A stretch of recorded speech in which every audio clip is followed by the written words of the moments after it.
As a 16-year-old, I weighed 130 pounds at 6 foot 2 inches tall, and as you can imagine, it set me up for a world of hurt, because many peers at that age love to pinpoint and exploit flaws in order to make themselves feel superior. So being as skinny as I was, it set me up to be pushed around, mocked, and made to feel as if I were inferior because of how rail thin my body was. But as this was happening, I watched giant muscular pro wrestlers on TV who looked indestructible, and this motivated me to begin working out so that I could look more like the wrestlers and less like someone who can easily be stuffed into a locker. So, on my 16th birthday, I started working out in my basement using an old weight set that my dad had from 20 years prior, with the goal of weighing 275 pounds. And in 2 years, I added 100 pounds, half of which was muscle, and another 20 pounds in the year that followed, bringing my weight from 130 pounds to 250 pounds. Although nearly half of this weight gain was fat, since I didn't yet know how to properly diet, I was officially far away from the skinny stage, and for the first time in my life, I shifted my effort towards burning fat so that I could actually see the muscle I had built. I lost 55 pounds of fat in about 3 months and ended up at a lean and muscular 195 pounds. That was a far cry from the 275-pound pro wrestlers who I saw on TV every Saturday morning, and I knew exactly why. I was not using steroids, and they were. So I was at a crossroads, because my body had reached a stage where further muscle gains were going to be minor in comparison to what I had already achieved, and I realistically will never reach my initial goal of 275 pounds with low body fat if I were to never use steroids. Nevertheless, for me, the decision was thankfully easy. I never went through a stage where I seriously thought that using steroids was even a possibility because I feared the potential consequences, and fear is the most powerful motivator of them all.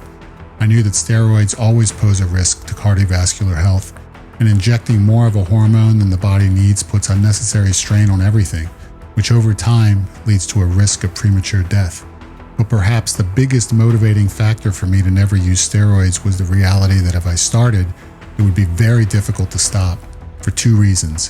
1, using steroids cuts down the body's natural production, and over time, this can shut down the body's ability to produce its own testosterone, making it mandatory to continue using steroids just to maintain normal hormone levels.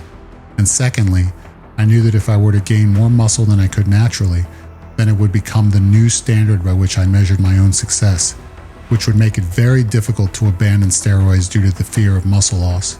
But if I instead never used steroids to begin with, I would not see myself with an unnatural level of muscle and wouldn't develop an expectation of that as the norm, and we can't miss what we've never had.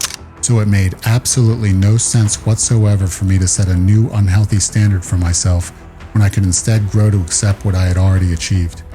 People have now glorified the term testosterone replacement therapy as a rite of passage into middle age, as if everyone with normal testosterone levels should pursue TRT in order to feel younger.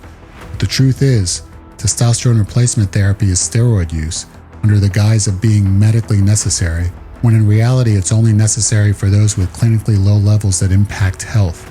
But many are now pursuing TRT when they reach their 40s or earlier in order to feel and look younger, with the belief that because it's legal and prescribed by a doctor, it's safe, when in fact, there is no safety assurance associated with using any level of steroids long term. Obviously, the higher the dose, the greater the risk. The only dose with no risk is no dose. The fountain of youth is not testosterone replacement therapy, but rather a properly designed diet and consistent weightlifting program. And as proof of this, there's a testimonial I received 2 months ago from a 50-year-old Muscle Now client of mine. He says, "I have stage 2 kidney and cardiovascular disease from being heavy and eating like a pig.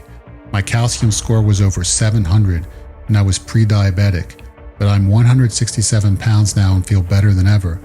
I'm glad I decided to do your Muscle Now program rather than take the testosterone replacement therapy recommended to me by my doctor. Before your program, my testosterone was 169, and now, 8 weeks after starting Muscle Now, my testosterone is 579. Man, I wish more people knew that you can raise your testosterone naturally and look and feel so much better. My doctor is amazed. He said my blood work is great. If I can do this, anyone can. I'll check back in a few months. Thanks again, and God bless you, Matthew." So I'm glad I never took steroids, and because I made the decision to stay natural, It forced me to focus on maximizing every diet and exercise method to achieve the best possible muscle growth and fat loss, which allows me at 52 to stay in excellent shape without risking my health by using drugs, and I think that's the wisest choice for everyone.